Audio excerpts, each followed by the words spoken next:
देखो शिखरे आपणଙ୍କୁ ସ୍ୱାଗତ। ଆଜି ମୁଁ ଆପଣଙ୍କ ପାଇଁ ନେଇ ଆସିଛି ଦେଶ ବିଦେଶର 30ଟି ଗୁରୁତ୍ୱପୂର୍ଣ୍ଣ ଖବର। ଆପଣଙ୍କୁ ଅନୁରୋଧ ଆମ ଚ୍ୟାନେଲକୁ ସବସ୍କ୍ରାଇବ୍ କରନ୍ତୁ ଏବଂ ନିଜର ସାଙ୍ଗସାଥୀମାନଙ୍କୁ ମଧ୍ୟ ସବସ୍କ୍ରାଇବ୍ କରିବା ପାଇଁ ଉତ୍ସାହିତ କରନ୍ତୁ। ନମ୍ବର 1 ୟୁକ୍ରେନର 70ଟି ମିଲିଟାରୀ ବେସ୍କୁ ଧ୍ୱଂସ କରିଦେଲା ରୁଷ। ୟୁକ୍ରେନ ବିପକ୍ଷରେ ଘନ ଘନ ମିଜାଇଲ୍ ମାଡ଼ କରିଚାଲିଛି ରୁଷ। ଉଭୟ ଦେଶ ମଧ୍ୟରେ ଯୁଦ୍ଧ ସଙ୍କଟ ତୀବ୍ର ହୋଇଥିବା ବେଳେ ୟୁକ୍ରେନରେ 70ଟି ମିଲିଟାରୀ ବେସ୍କୁ ଧ୍ୱଂସ କରିଦେଇଛି ରୁଷ ସେନା। ପାଖାପାଖି 11ଟି ଏୟାରବେସ୍ ସହ ମୋଟ 70ଟି ମିଲିଟାରୀ ବେସ୍କୁ ନଷ୍ଟ କରିଦେଇଥିବା ରୁଷ ଦାବି କରିଛି। ଆକାଶମାର୍ଗରୁ ରୁଷ ମିସାଇଲ୍ ମାଡ଼ ଜାରି ରଖିଛି। କାଲିର ଆକ୍ରମଣରେ 11ଟି ଏୟାରବେସ୍, 3ଟି କମାଣ୍ଡ ପୋଷ୍ଟ, S-300ର 18ଟି ରାଡାର ଷ୍ଟେସନ ଏବଂ ବକ୍ MIର ଆଣ୍ଟି ଏୟାରକ୍ରାଫ୍ଟ ମିଜାଇଲ୍ ସିଷ୍ଟମକୁ ଧ୍ୱଂସ କରିଦେଇଛି ରୁଷ। ସେହିପରି ୟୁକ୍ରେନର ସାମରିକ ହେଲିକପ୍ଟର ଏବଂ 4ଟି ଡ୍ରୋନ୍କୁ ମାରି ଖସାଇ ଦେଇଛି ରୁଷ। ସେପଟେ ରୁଷ ସେନାଙ୍କୁ ୟୁକ୍ରେନର ବିଚ୍ଛିନ୍ନତାବାଦୀମାନେ ସହଯୋଗ କରିଛନ୍ତି। କାଲି ଭୋର 5:40ରେ ରୁଷ ୟୁକ୍ରେନ ବିରୋଧରେ ସାମରିକ କାର୍ଯ୍ୟାନୁଷ୍ଠାନ ଆରମ୍ଭ କରିଥିଲା। ତେବେ ଆକ୍ରମଣର କିଛି କ୍ଷଣ ମଧ୍ୟରେ ୟୁକ୍ରେନର ରାଜଧାନୀ କିଭ୍ରେ ପ୍ରବେଶ କରି ବୋମା ବର୍ଷଣ ଆରମ୍ଭ କରିଥିଲା ରୁଷ ସେନା। ଏହି ଆକ୍ରମଣରେ ଉଭୟ ରୁଷ ଓ ୟୁକ୍ରେନ ପକ୍ଷରୁ 68 ଜଣଙ୍କର ମୃତ୍ୟୁ ଘଟିଛି। ମୃତକଙ୍କ ମଧ୍ୟରେ ସେନା ଓ ସାଧାରଣ ନାଗରିକ ଅଛନ୍ତି। ନମ୍ବର 2 ପ୍ରଥମରୁ ସପ୍ତମ ଶ୍ରେଣୀ ଖୋଲିବା ପାଇଁ ପ୍ରସ୍ତୁତି, 26ରେ PTA ବୈଠକ। ଆସନ୍ତା 28 ତାରିଖରୁ ଖୋଲିବାକୁ ଯାଉଛି ପ୍ରଥମରୁ ପଞ୍ଚମ ଶ୍ରେଣୀ। ଏଥିସହ ଷଷ୍ଠ ଓ ସପ୍ତମ ଶ୍ରେଣୀ ଛାତ୍ରଛାତ୍ରୀଙ୍କ ଲାଗି ଦ୍ୱିତୀୟ ପର୍ଯ୍ୟାୟ କ୍ଲାସରୁମ୍ ଶିକ୍ଷା ମଧ୍ୟ ଆରମ୍ଭ ହେବ। ପ୍ରଥମ ସପ୍ତାହରେ ପିଲାଙ୍କ ସହ କୋଭିଡ୍-19 ସମୟର ଅନୁଭୂତି, ସ୍କୁଲ ବନ୍ଦ ସମୟର ଅନୁଭୂତି, ଖେଳ, ଗପ ଶୁଣାଇବା, ଚିତ୍ରାଙ୍କନ, କ୍ରିଏଟିଭ୍ ଚିନ୍ତାଧାରା, କ୍ରାଫ୍ଟ ୱାର୍କ ଆଦି ବିଷୟରେ ଆଲୋଚନା କରାଯିବ। ପ୍ରଥମରୁ ପଞ୍ଚମ ଶ୍ରେଣୀ ଛାତ୍ରଛାତ୍ରୀଙ୍କ ଲାଗି ଭାଷା, ଗଣିତ, ଇଂରାଜୀରେ ବେସଲାଇନ୍ ଆସେସମେଣ୍ଟ ପରୀକ୍ଷା ହେବ। ମାର୍ଚ୍ଚ 9ରେ ଓଡ଼ିଆ ଭାଷା, 10ରେ ଗଣିତ, 11 ତାରିଖରେ ଚତୁର୍ଥ ଓ ପଞ୍ଚମ ଶ୍ରେଣୀ ପିଲାଙ୍କ ପାଇଁ ଇଂରାଜୀ ଭାଷାର ଆସେସମେଣ୍ଟ କରାଯିବ। ଚତୁର୍ଥ ଓ ପଞ୍ଚମ ଶ୍ରେଣୀ ଛାତ୍ରଛାତ୍ରୀଙ୍କ ଭାଷା, ଲିଖନୀ ଓ ଗଣିତ ଦକ୍ଷତା ବିକାଶ ଉପରେ ଅଧିକ ଗୁରୁତ୍ୱ ଦିଆଯିବ। ସ୍କୁଲ ଖୋଲିବା ପୂର୍ବରୁ 26 ତାରିଖରେ ଅଭିଭାବକ, ଶିକ୍ଷକ, ଶିକ୍ଷୟିତ୍ରୀଙ୍କ ବୈଠକ କରାଯାଇ ଛାତ୍ରଛାତ୍ରୀଙ୍କ ପାଠପଢ଼ା ଉପରେ ବିଚାର ବିମର୍ଶ କରିବାକୁ ନିର୍ଦ୍ଦେଶ ଦିଆଯାଇଛି। ସ୍କୁଲ ପରିଚାଳନା କମିଟିର ତାଲିମ କାର୍ଯ୍ୟକ୍ରମ ଫେବୃଆରୀ 25ରୁ 28 ତାରିଖ ପର୍ଯ୍ୟନ୍ତ ଅନୁଷ୍ଠିତ ହେବ। ନମ୍ବର 3 ବାହାର ରାଷ୍ଟ୍ରଗୁଡ଼ିକୁ ପୁଟିନଙ୍କ ଧମକ, ହସ୍ତକ୍ଷେପ କଲେ ପରିଣାମ ଭୋଗିବ। ୟୁକ୍ରେନ ବିରୋଧରେ ଯୁଦ୍ଧ ଘୋଷଣା କରିଛି ରୁଷ। ରାଷ୍ଟ୍ରପତି ଭ୍ଲାଡିମିର ପୁତିନ ସାମରିକ କାର୍ଯ୍ୟାନୁଷ୍ଠାନ ପାଇଁ ନିର୍ଦ୍ଦେଶ ଦେବା ସହ ପଶ୍ଚିମ ଦେଶଗୁଡ଼ିକୁ ଖୋଲାଖୋଲି ଧମକ ଦେଇଛନ୍ତି। ଯଦି କୌଣସି ବାହାର ରାଷ୍ଟ୍ର ୟୁକ୍ରେନ ଓ ରୁଷ ବିବାଦ ମଧ୍ୟରେ ପଶିବ ତାହେଲେ ଏହାର ପରିଣାମ ଭୟଙ୍କର ହେବ ବୋଲି ସେ କହିଛନ୍ତି। ପୁଟିନ କହିଛନ୍ତି, ମସ୍କୋ କେବେ ହେଲେ ୟୁକ୍ରେନକୁ ଦଖଲ କରିବାକୁ ଚାହୁଁନାହିଁ। ୟୁକ୍ରେନ ପଟୁ ବଢ଼ୁଥିବା ଧମକର ଉଚିତ ଜବାବ ଓ କିଭ୍ କରୁଥିବା ସାମରିକ ପଦକ୍ଷେପର ମୋଡ଼ପୋଛ କରିବାକୁ ଏପରି ପଦକ୍ଷେପ ନିଆଯାଉଛି। ଏଥିପାଇଁ ଆମେ ମିଲିଟାରୀ ଅପରେସନ ନିଷ୍ପତ୍ତି ନେଇଛୁ। ଏବେ ସୀମାରେ ୟୁକ୍ରେନ ଓ ରୁଷ ଯବାନଙ୍କ ମଧ୍ୟରେ ଲଢ଼େଇ ଆରମ୍ଭ ହୋଇଯାଇଛି। ତେଣୁ ସୁରକ୍ଷା ଚାହୁଁଥିଲେ ୟୁକ୍ରେନ ସୈନ୍ୟମାନେ ଆତ୍ମସମର୍ପଣ କରନ୍ତୁ ବୋଲି ସେ କହିଛନ୍ତି। ଏଥିସହ ସେ ବାହାର ରାଷ୍ଟ୍ରଗୁଡ଼ିକୁ ଏଥିରେ ହସ୍ତକ୍ଷେପ ନ କରିବାକୁ କହିଛନ୍ତି। ପୁଟିନ କହିଛନ୍ତି, ଯଦି କେହି ଏହି ବିବାଦ ଭିତରେ ହସ୍ତକ୍ଷେପ କରିବେ ତାହେଲେ ସେମାନଙ୍କୁ ଏହାର ପରିଣାମ ଭୋଗିବାକୁ ପଡ଼ିବ। ଇତିହାସରେ କେହି କେବେ କାହା ସମ୍ମୁଖୀନ ହୋଇନଥିବେ। ଏବେ ସେମାନଙ୍କୁ ସେଭଳି ସ୍ଥିତିର ସମ୍ମୁଖୀନ ହେବାକୁ ପଡ଼ିବ। ଏଥିପ୍ରତି ସମସ୍ତେ ସତର୍କ ରୁହନ୍ତୁ। ଆମେ ସବୁ ପ୍ରକାରର ନିଷ୍ପତ୍ତି ନେଇଛୁ। ମୋର ଆଶା ମୋତେ ସମସ୍ତେ ଭଲ ଭାବେ ଶୁଣିଥିବେ। ବାରମ୍ବାର କହିବା ସତ୍ତ୍ୱେ ଆମେରିକା ଓ ଏହାର ସହଯୋଗୀମାନେ ୟୁକ୍ରେନକୁ ନାଟୋରେ ସାମିଲ କରିବାକୁ ଆଗଭର ହେଉଛନ୍ତି। ଏଥିସହ ମସ୍କୋ ପ୍ରତି ବିପଦ ସୃଷ୍ଟି କରୁଛନ୍ତି। ଏହା କେବେ ହେଲେ ଗ୍ରହଣୀୟ ନୁହେଁ ବୋଲି ସେ ବେଶ୍ ଆକ୍ରମଣାତ୍ମକ ଅନ୍ଦାଜରେ କହିଛନ୍ତି। ନମ୍ବର 4 ହିଂସ ଗଣ୍ଡଗୋଳରେ ସରିଲା ପଞ୍ଚାୟତ ନିର୍ବାଚନ, 26ରୁ ଗଣତି।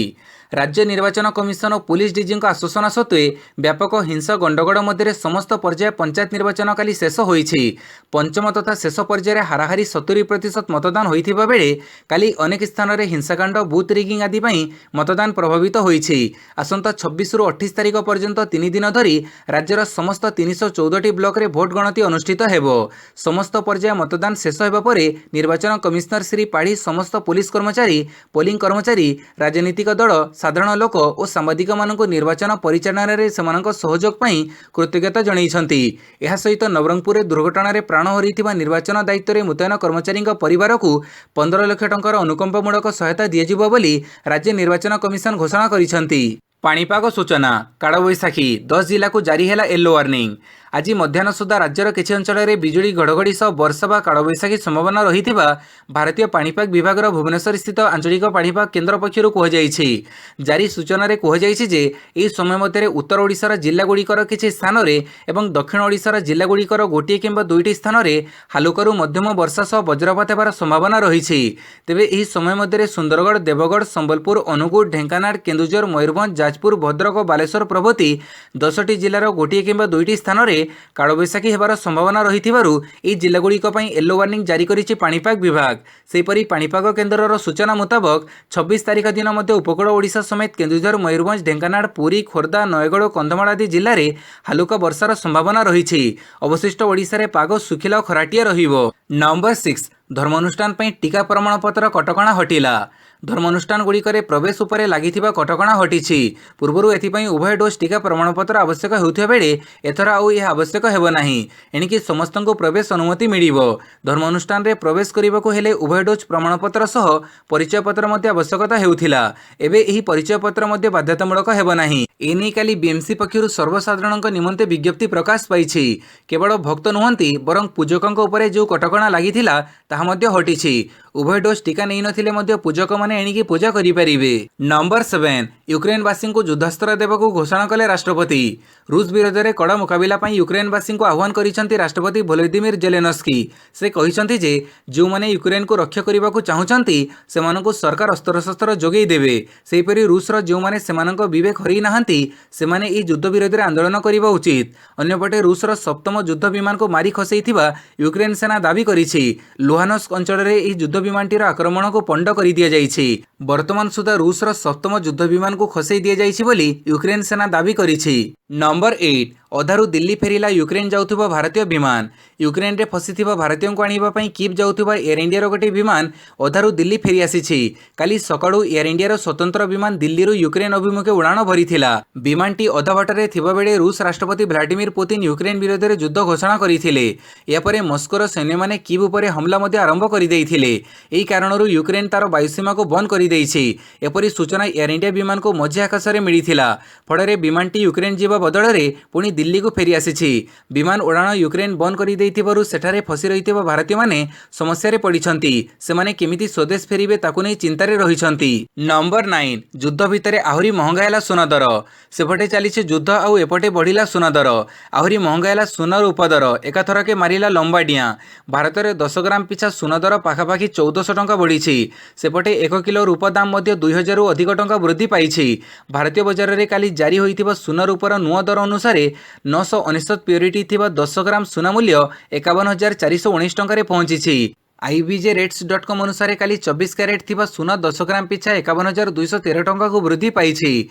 916 शुद्धता थिबा 22 कैरेट सुना दाम 47,100 टंका, 750 प्योरिटी थिबा 18 कैरेट सुना दाम 38,564 और 585 शुद्धता थिबा 14 कैरेट रो सुना दाम 30,080 को वृद्धि पाइछि। सेहीपरि 999 प्योरिटी थिबा खांटी रूपर दाम किलो पिछा वृद्धि पाई 66,510 रे पहुंची। नंबर 10 रूसर दाबी आक्रमण रे 40 यूक्रेन सैन्य सफा, अनेक आहत।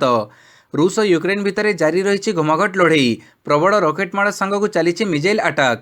आकाश और स्थलपथ दुईपटू आक्रमण करिछि रूस। एथिरे यूक्रेन 40 सैनिकों मृत्यु घटिथिबा रूस दाबी करिछि। एथिसह 10 जन साधारण नागरिक प्राण हरैथिबा सह अनेक आहत होइथिबा दाबी करिछि रूस। सेपटे रूसर घन घन मिसाइल माड़ करुथिले मध्य यार पाल्टा जवाब दैछि यूक्रेन। सेपटे यूक्रेन राष्ट्रपति कहिसंती जेते जा हेले भी आमे रूस आगरे नइबु नाही, तार उचित जवाब देबु। एथिसह से रूस सह कूटनैतिक संपर्क छिन्न करिबा नै घोषणा करिसंती। अन्यपटे रूस कहिछि जे यूक्रेन एकाधिक विमानबंदर एयरबेस मिसाइल माड़े छिनछत्र हो जाइछि। विभिन्न स्थानरू विस्फोरण परर भयंकर दृश्य सबू सामना को आसुछि। यूक्रेन राजधानी कीव उपरे रूस मिसाइल माड़ करिथिबारु लोकमाने सहर छाड़ी सुरक्षित स्थान को चली जाउछंती। नंबर 11 निवेशकों को जोरदार झटका, खसिला क्रिप्टो मार्केट। रूस और यूक्रेन मध्य आरंभ हो जाइछि युद्ध। यह युद्धर प्रभाव एवं सारा विश्व में देखा मिली। अशोधित तैल दर ब्यारेल पिछा $100 पार करथिबा बेले भारतीय शेयर बजार भी एथिपाई प्रभावित होइछि। यारि भितर क्रिप्टो बजार मध्य खसिछि आउ निवेशकों को लागिछि जोरदार झटका। Global crypto currency market capitalisation गत 24 घंटे 5.78% खसिछि। यह ट्रेंडिंग वॉल्यूम 19.98% खसी $12.72 मिलियन पहुंची जाइछि। यह बिटकॉइन मूल्य भी खसिथिबा जणा पड़िछि। कॉइन DCX अनुसार काली सकाळ सुधा यार मूल्य 27,73,397 टंका थिला। अन्य लोकप्रिय क्रिप्टो करेन्सी इथरम मूल्य मध्य आशातीत भाव ह्रास पाइछि। यार मूल्य आज सकाळ सुधा 1,98,999 टंका थिला। एही प्रकार अन्य क्रिप्टो करेन्सी मूल्य रे मध्य ह्रास पाइथिबा देखिबाकू मिलिछि। नंबर 12 भारतीयों को उद्धार करने यूक्रेन सीमार पहुंचले 4 देशर उद्धारकारी दल। रूस आक्रमण पर यूक्रेन निज आकाशपथ को विमान यात्रा पर बंद करिबारु चारिटी देशर उद्धारकारी दलों को भारतीयों को उद्धार करने पर यूक्रेन पठाଯାଇଛି। ଏହି ଚାରୋଟି ଦେଶ ହେଉଛି ହଙ୍ଗେରୀ, ପୋଲାଣ୍ଡ, ସ୍ଲୋଭାକିଆ ଏବଂ ରୋମାନିଆ। ଏ ବିଷୟରେ ଗୁରୁବାର ଭାରତୀୟ ବିଦେଶ ମନ୍ତ୍ରଣାଳୟ ପକ୍ଷରୁ ସୂଚନା ଦିଆଯାଇଛି। ଭାରତର ବିଦେଶ ମନ୍ତ୍ରଣାଳୟର ପ୍ରବକ୍ତା ଅରିନ୍ଦମ ବାଗଚି ଏ ବିଷୟରେ ଟ୍ୱିଟ୍ କରି ସୂଚନା ଦେଇଛନ୍ତି। ଅରିନ୍ଦମ ଟ୍ୱିଟ୍ କରି ଲେଖିଛନ୍ତି, ୟୁକ୍ରେନରୁ ଭାରତୀୟଙ୍କୁ ଉଦ୍ଧାର କରିବା ପାଇଁ ହଙ୍ଗେରୀ, ପୋଲାଣ୍ଡ, ସ୍ଲୋଭାକିଆ ଏବଂ ରୋମାନିଆରେ ଥିବା ଭାରତର ଚାରିଟି ଦୂତାବାସରୁ ଚାରିଟି ଦଳକୁ ପଠାଯାଇଛି। ୟୁକ୍ରେନ ସୀମାରେ ଥିବା ଭାରତୀୟ ନାଗରିକ ସେମାନଙ୍କ ସହ ଯୋଗାଯୋଗ କରିପାରିବେ। ଭାରତର ବୈଦେଶିକ ବ୍ୟାପାର ମନ୍ତ୍ରୀ S Jaishankar Hungary, Poland, Slovakia ଏବଂ ରୋମାନିଆର ବିଦେଶ ମନ୍ତ୍ରୀମାନଙ୍କ ସହିତ ଏ ସଂକ୍ରାନ୍ତରେ ଆଲୋଚନା କରିବେ ବୋଲି କହିଛନ୍ତି।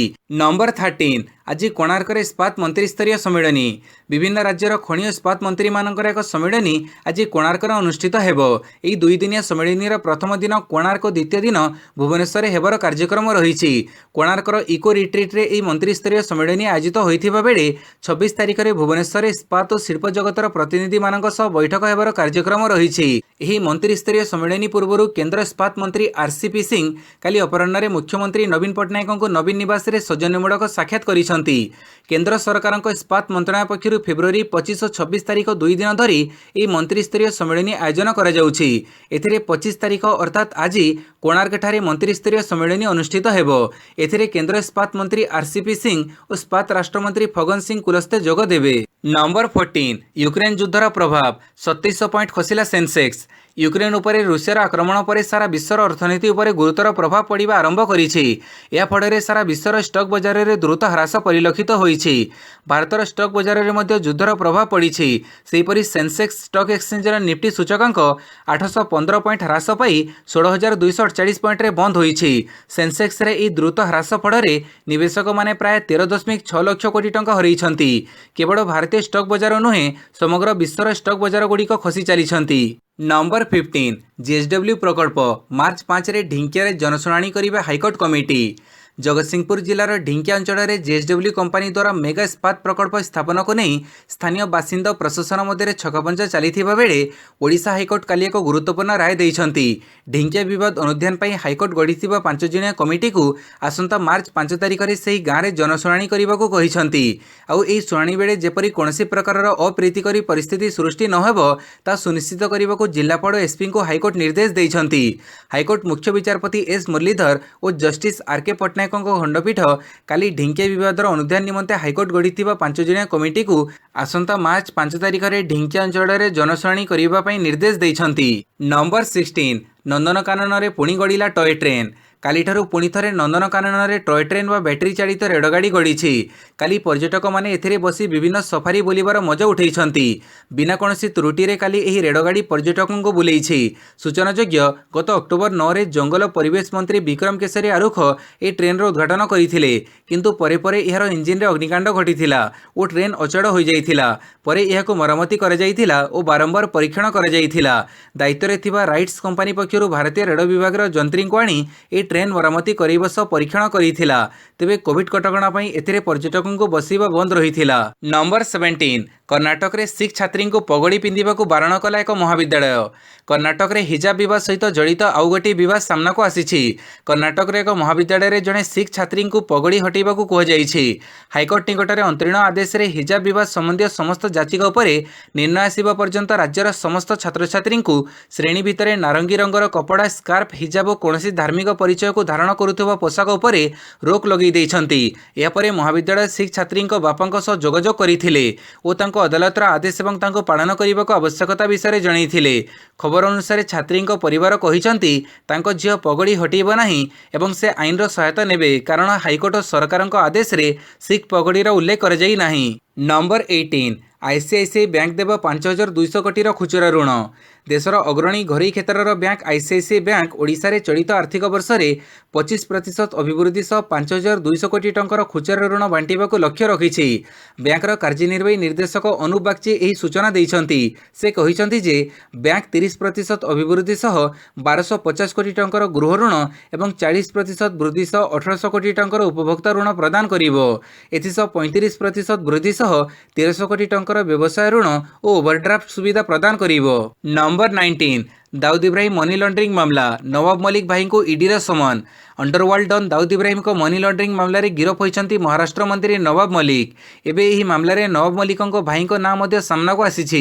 प्रवर्तन निर्देशालय नवाब मलिकଙ୍କ भाई कप्तान मलिकଙ୍କୁ समन करिछि। एनी तांको परिवार पक्ष सूचना देइछि। सेपटे काली नवाब मलिकଙ୍କ भौणी मध्ये ईडी कार्यालय रे पहुंचीथिले। मुंबई अंडरवर्ल्ड रो कार्यकलाप सहित जड़ित एक मनी लॉन्ड्रिंग मामला रे नवाब मलिकଙ୍କୁ गिरफ करिवार गोटे दिन परे ईडी पक्षरु एभडी पदक्षेप निया जाइछि। नंबर 20 यूक्रेन उपरे रूसर साइबर अटैक हजार हजार कंप्यूटर प्रभावित। यूक्रेन उपरे रूस उभय सामरिक साइबर अटैक जारी रखिछि। प्रथमे मिजाइल गुड़ीमाड़ करुवा रूस एवं यूक्रेन कंप्यूटर गुड़ी को टार्गेट करिछि। मस्कोर साइबर अटैक जो यूक्रेन हजार हजार कंप्यूटर प्रभावित होइछि। गोटे विपदपूर्ण सॉफ्टवेयर जरिए हमला कर जातीय गणमाध्यम खबर प्रकाश पाइछि। साइबर सिक्योरिटी फर्म ESTE रो कहिबा मुताबक रूस पक्षरु यूक्रेन हजार हजार कंप्यूटर उपरे हमला कर जाइछि। ट्विटर रे पोस्ट होइतिबा बयान रे कंपनी कहिछि जे तथ्य डिलीट करिवार क्षमता रखितिबा सॉफ्टवेयर को यूक्रेन हजार हजार कंप्यूटर इंस्टॉल होइछि। यार अर्थ रूस साइबर अटैक करी यूक्रेन सबु गुप्त तथ्य को नष्ट करने को चेष्टा करिछि। एपरि अटैक करबा पई रूस बहु पूर्वरु योजना करि चलिथिला। नंबर 21 बदलिबनी ना घुंचिबनी रिलीज तारीख रोकठोक कहिले सुप्रीम कोर्ट। गंगूबाई को मिला सुप्रीम आश्वस्ति। शांतिर निश्वास नेले निर्देशक संजय लीला बंसाली और अभिनेत्री आलिया भट्ट। काली लगी रही विवाद उपरे पूर्णछेद पकईछंती सर्वोच्च अदालत। आज रिलीज हेबाकु थिबा फिल्म गांगूबाई काठियावाड़ी उपरे रोक लगेबा आवेदन को खारज कर देइछंती सुप्रीम कोर्ट। बदलिबनी ना घुंचिबनी रिलीज एभडी किछि रोकठोक सुनाई देइछंती सुप्रीम कोर्ट। गंगूबाई परिवार लोके आलिया भट्टଙ୍କ फिल्म गंगूबाई काठियावाड़ी उपरे प्रश्न उठैथिले। फिल्मर ना को नहीं सेमाने आपत्ति उठैथिले। एही ना को बदलिबा पई परिवार लोके सुप्रीम कोर्ट रे आवेदन करिथिले। नंबर 22 बजेट को कड़ा रंगर महिला सह तुलना कले बीजेपी नेता। राज्यर वार्षिक बजेट को कड़ा रंगर महिला सह तुलना कले राजस्थान बीजेपी अध्यक्ष बीजेपी नेता सतीश पुनिया। एपरी मंतव्य दे विवाद घेर को चली आसथिबा सतीश को टार्गेट करिछि कांग्रेस। राजस्थान मुख्यमंत्री अशोक गहलोतଙ୍କ द्वारा विधानसभा 2022-23 वर्ष लगी बजेट आगत कर जाइथिया बेले यहाको नै आरंभ होइछि विवाद। बजेट अधिवेशन शेष होबा परे मीडिया सह आलोचना बेले यह लिपपति वाला बजेट बोली कहिथिला राजस्थान भाजपा अध्यक्ष बीजेपी नेता सतीश पुनिया।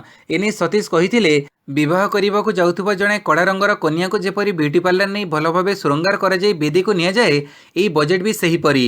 यही बजेट रे ताठू अधिक किछि नाही। सतीशଙ୍କ ଏହି टिप्पणी पर तांको घेरिछि कांग्रेस।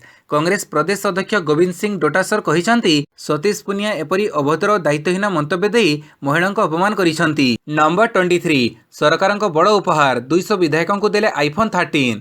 राजस्थान समस्त 200 विधायकों बड़ उपहार देइछंती अशोक गहलोत सरकार। राज्य बजेट उपस्थापन करिबा परे सरकारଙ୍କ पक्षरु विधायक माननकु आईफोन 30 गिफ्ट करा जाइछि। एही उपहार पई सब विधायक बेस खुशी मध्ये देखा जाइछंती। गत वर्ष सरकार विधायक माननकु आईपैड सह गोटिए लेखाएं बजेट कॉपी देइथिले। प्रति वर्ष आटाची भितर विधायक माननकु बजेट रो कॉपी दिया जाए। हेले एथर सरकार स्मार्ट लेदर आटाची विधायक माननकु देइथिले। या भितरे रहिथिला नुआ आईफोन 13 मोबाइल। एही मोबाइल रो दाम 75,000 रु 1 लाख टंका। मोबाइल सह सरकार समस्त को बजेट रो कॉपी मध्ये देइछंती। एपरी दामी उपहार बाबद सरकार प्राय 1.5 कोटी टंका खर्च करिसंती। अधिकांश विधायक उपहार पाइबा परे दलमत निर्विशेष रे बेस खुशी प्रकाश करिथिले। नंबर 24 रूस राष्ट्रपति पुतिनଙ୍କ सह कथा हेले मोदी। रूस राष्ट्रपति व्लादिमीर पुतिन सांप्रतिक यूक्रेन रूस युद्ध परिस्थिति एवं यूक्रेन उपरे आक्रमण विषय प्रधानमंत्री नरेंद्र मोदी को सूचना देइछंती।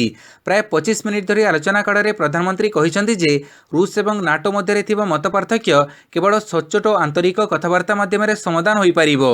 एही अवसर में तुरंत हिंसा बंद करिबा पई प्रधानमंत्री आह्वान देइछंती एवं कूटनैतिक कथबार्ता जरिए समाधान सूत्र बाहर करिबो पर गुरुत्व देइछंती। नंबर 25 रूस बोम वर्षण लोकमानंकु सुरक्षा देव यूक्रेन भूतल रेडियो स्टेशन। समग्र यूक्रेन रे रूस सेवा बोम क्षेपणास्त्र वर्षण जारी रखिथिबा बेले किएवर जनसाधारण सहर मानकरे थिबा भूतल रेडियो स्टेशन को जाई आश्रय नेउछंती। यार कारण हैला किएवर भूतल रेडियो स्टेशन बोम आश्रयस्थली भाबे मध्ये काम करिथाए।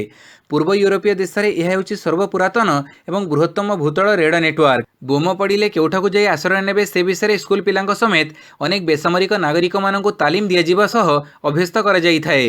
अनेकंक पई से आश्रयस्थल हेउछि भूतल रेडियो स्टेशन। सेपटे यूक्रेनीय सांसद सोफिया फेदिना कहिसंती हमर बंकर सबु प्रस्तुत। यूक्रेनवासींक पई निरापद बासगृह रहिछि। रूसीय राष्ट्रपति पुतिन मध्ये कहिसंती मस्को यूक्रेन अधिकार करिबाकु चाहे नाही। केवल यूक्रेन सामरिक व्यवस्था नष्ट करिबा पई युद्ध घोषणा कर जाइछि। पूर्वांचल रे रूस 2टी ग्राम दखल करि नैथिबा कथा यूक्रेन कहिछि। नंबर 26 9 ଖେଳାଳିଙ୍କୁ ନେଇ ଖେଳାଯାଇ ପାରିବ ମହିଳା ବିଶ୍ୱକପ୍ କ୍ରିକେଟ୍। ମହାମାରୀ ଯୋଗୁଁ ଆଇସିସି ମହିଳା ବିଶ୍ୱକପ୍ର ନିୟମରେ ପରିବର୍ତ୍ତନ କରାଯାଇଛି।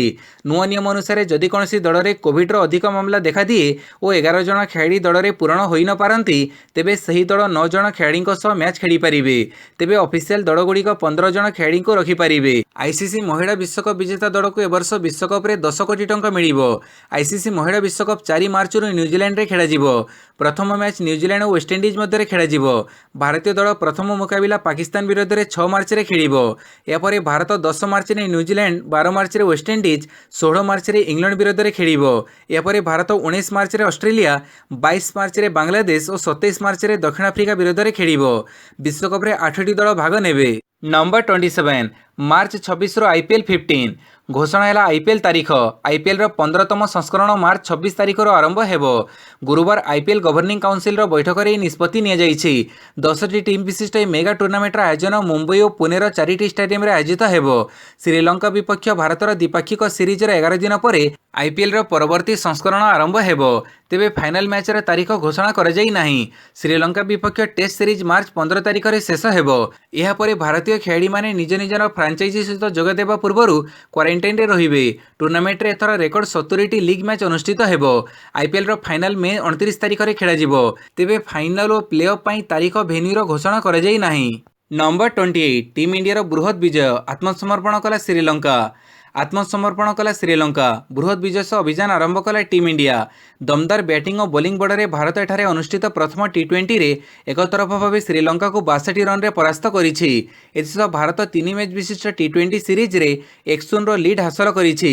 ଅଟଳ ବିହାରୀ ବାଜପେୟୀ ଷ୍ଟାଡିୟମରେ ଖେଳାଯାଇଥିବା ଉକ୍ତ ମ୍ୟାଚ୍ରେ ଇଶାନ କିଶାନ ଶ୍ରେୟସ ଆୟରଙ୍କ ବିସ୍ଫୋରକ ଇନିଂସ ବଳରେ ଭାରତ ପ୍ରଥମେ ବ୍ୟାଟିଂ କରି 2 ୱିକେଟ୍ ହରାଇ 169 ରନ୍ କରିଥିଲା। ଜବାବରେ ଶ୍ରୀଲଙ୍କା 6 ୱିକେଟ୍ ହରାଇ 137 ରନ୍ କରିବାକୁ ସକ୍ଷମ ହୋଇଛି। ନମ୍ବର 29 ବାଂଲାଦେଶର ଐତିହାସିକ ରନ୍ ଚେଜ୍, ସମସ୍ତେ ଜଡ଼କା। ନୂଆ ରେକର୍ଡ କରିଛି ବାଂଲାଦେଶ। ପୂର୍ବରୁ ବାଂଲାଦେଶ ଦିନିକିଆ ମ୍ୟାଚ୍ରେ କେବେ ହେଲେ ଯାହା କରିପାରିନଥିଲା ସେ କାମ କରି ଦେଖେଇଛି। ରନ୍ ଚେଜ୍ରେ ବିରଳ ରେକର୍ଡ କରି ବାଂଲାଦେଶ ପ୍ରଥମ ଦିନିକିଆରେ ଆଫଗାନିସ୍ତାନକୁ 4 ୱିକେଟ୍ରେ ହରାଇ ଦେଇଛି। ବାଂଲାଦେଶ ପାଇଁ ଏହି ବିଜୟ ଅତ୍ୟନ୍ତ ସ୍ୱତନ୍ତ୍ର, କାରଣ ଗୋଟିଏ ସମୟରେ ଦଳ 45 ରନରେ 6 ୱିକେଟ୍ ହରାଇ ସାରିଥିଲା। କିନ୍ତୁ ସପ୍ତମ ୱିକେଟ୍ ପାଇଁ ଆଫିଫ୍ ହୁସେନ ଓ ମେହେଦୀ ହାସାନ ଅପରାଜିତ 174 ରନ୍ ଯୋଡ଼ି ବାଂଲାଦେଶକୁ ଐତିହାସିକ ବିଜୟ ଭେଟି ଦେଇଛନ୍ତି। ଦିନିକିଆ କ୍ରିକେଟରେ ସପ୍ତମ ୱିକେଟ୍ ପାଇଁ ଏହା ହେଉଛି ଦ୍ୱିତୀୟ ସର୍ବୋଚ୍ଚ ଭାଗିଦାରୀ। ଏହି ମ୍ୟାଚ୍ରେ ଆଫଗାନିସ୍ତାନ ଟସ୍ ଜିତି ପ୍ରଥମେ ବ୍ୟାଟିଂ ନିଷ୍ପତ୍ତି ନେଇଥିଲା। ତେବେ 49.1 ଓଭରରେ ଦଳ 215 ରନ୍ କରି ଅଲଆଉଟ୍ ହୋଇଯାଇଥିଲା। ଏହାର ଜବାବରେ ବାଂଲାଦେଶ 48.5 ଓଭରରେ 6 ୱିକେଟ୍ ହରାଇ ଧାର୍ଯ୍ୟ ଟାର୍ଗେଟକୁ ହାସଲ କରିନେଇଛି। ନମ୍ବର 30 ସର୍ବଭାରତୀୟ ମାଷ୍ଟର୍ସ ସୁନ୍ଦର ସ୍ୱାସ୍ଥ୍ୟ ପ୍ରତିଯୋଗିତା, ତରୁଣଙ୍କୁ ସ୍ୱର୍ଣ୍ଣ। ତାମିଲନାଡୁର ପୁଡୁଚେରୀଠାରେ ଆୟୋଜିତ ଦ୍ୱାଦଶ ସର୍ବଭାରତୀୟ ମାଷ୍ଟର୍ସ ସୁନ୍ଦର ସ୍ୱାସ୍ଥ୍ୟ ପ୍ରତିଯୋଗିତାରେ ଓଡ଼ିଶାର ତରୁଣ କୁମାର ଚାଟାର୍ଜୀ ସ୍ୱର୍ଣ୍ଣ ପଦକ ଜିତିଛନ୍ତି। ସେ 60 ବର୍ଷରୁ ଉର୍ଦ୍ଧ୍ୱ ବୟସ ବର୍ଗରେ ଏହି ପଦକ କରାୟତ୍ତ କରିଛନ୍ତି। ରାଜ୍ୟ ସୁନ୍ଦର ସ୍ୱାସ୍ଥ୍ୟ ସଂଘର ସଭାନେତ୍ରୀ ସୁମିତ୍ରା ତ୍ରିପାଠୀ ଏହି ପ୍ରତିଯୋଗିତାରେ ଅଫିସିଆଲ ଭାବେ ଯୋଗ ଦେଇଥିଲେ। ସଫଳତା ଲାଗି ସଂଘର ସଭାନେତ୍ରୀ ସୁମିତ୍ରା, ସାଧାରଣ ସମ୍ପାଦକ ପ୍ରସନ୍ନ ମହାସ୍ୱର ଏବଂ ସମସ୍ତ କର୍ମକର୍ତ୍ତା ତରୁଣଙ୍କୁ ଅଭିନନ୍ଦନ ଜଣାଇଛନ୍ତି। ସୂଚନାଯୋଗ୍ୟ ଯେ ଗତବର୍ଷ ତରୁଣ ଏଠାରେ ତୃତୀୟ ସ୍ଥାନ ଅଧିକାର କରି କାଂସ୍ୟ ପଦକ ଜିତିଥିଲେ। ଭିଡିଓଟିକୁ ସମ୍ପୂର୍ଣ୍ଣ ଦେଖିଥିବାରୁ ବହୁତ ବହୁତ ଧନ୍ୟବାଦ।